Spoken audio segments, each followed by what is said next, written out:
Hello everyone, welcome to the review of Unit 9, Dream Stream. Now in the preview, we had talked about a situation where a hiker was going through this area of the island of Oahu, I said it right, in Hawaii, and started noticing this pungent smell. It was coming from this stream, and well, investigators went out. It didn't take them long to figure out what was happening. Was that actually some alcohol was leaking from this warehouse not very far from the stream. Pungent. Pungent.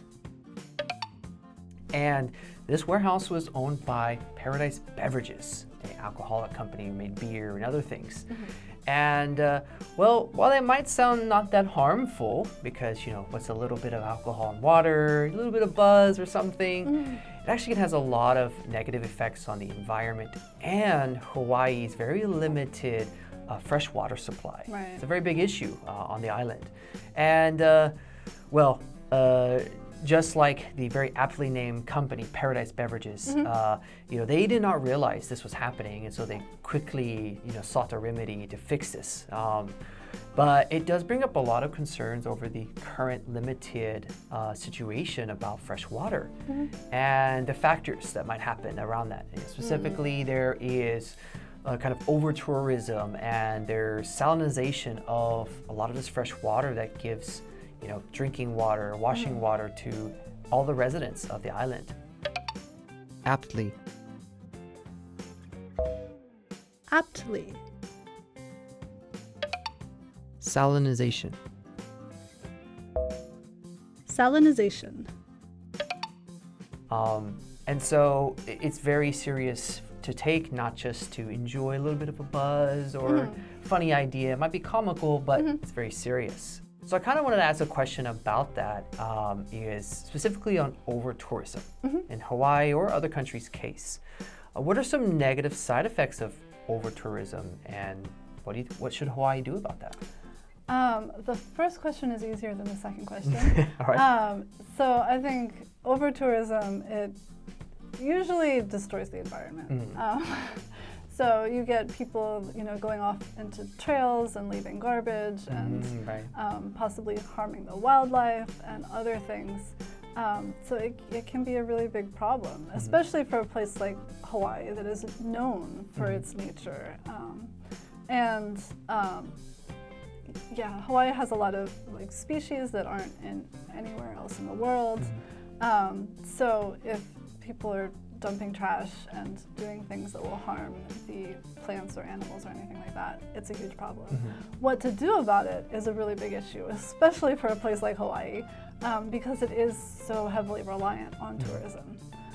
So the dilemma is that they want to get as many tourists as possible for their economy, but you don't want to get too many tourists, or you want to maybe at least control the tourists, and make places where they can't go and actually prevent them from going to those places, because that's another big problem in Hawaii as well, that there are multiple sacred sites of the native Hawaiians and other places that tourists try to get to, even though they're not really supposed to.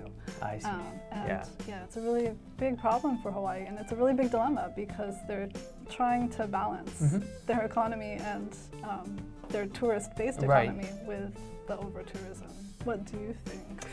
Well, you brought up one of them about kind of like the sacred sites and how they restrict access to things. I remember reading about a situation where there was a old kind of ladder at the ridge up to the peak of one famous mountain, and it had been used through World War II until I think 60s or something, and then it's been closed because it's a sacred site or mountain for Native Hawaiians, and tourists do go past the barriers and they go up, and sometimes they get injured or there's been some serious situations and they've had to be rescued, and that's taxpayer money, and the people who revere that as sacred, it's an insult to them, and so finally this year they're removing it completely. It's been dangerous, but they finally put money towards removing it to completely not allow anybody. And I think it's a good thing. Now, as in limiting over tourism or trying to control that. I think the pandemic has kind of done that by itself. Natural Many, remedy. right? Many places across the world have kind of realized like, having less tourists or kind of controlling it in many ways is better. Now for the economy, it definitely takes a hit. But if you can learn to live with it and adapt the environment, the areas will greatly appreciate that and recover. Right. So I think going forward though, they need to meet quotas or something. I know Venice is a great example. They've kind of decided to not let big cruise ships anymore because of the water rising and issues. So that's one remedy they've found. Right. So, but definitely if you smell something weird from the water, don't drink it, no matter what it is. All right, that's it for our review, and we'll see you on the next unit.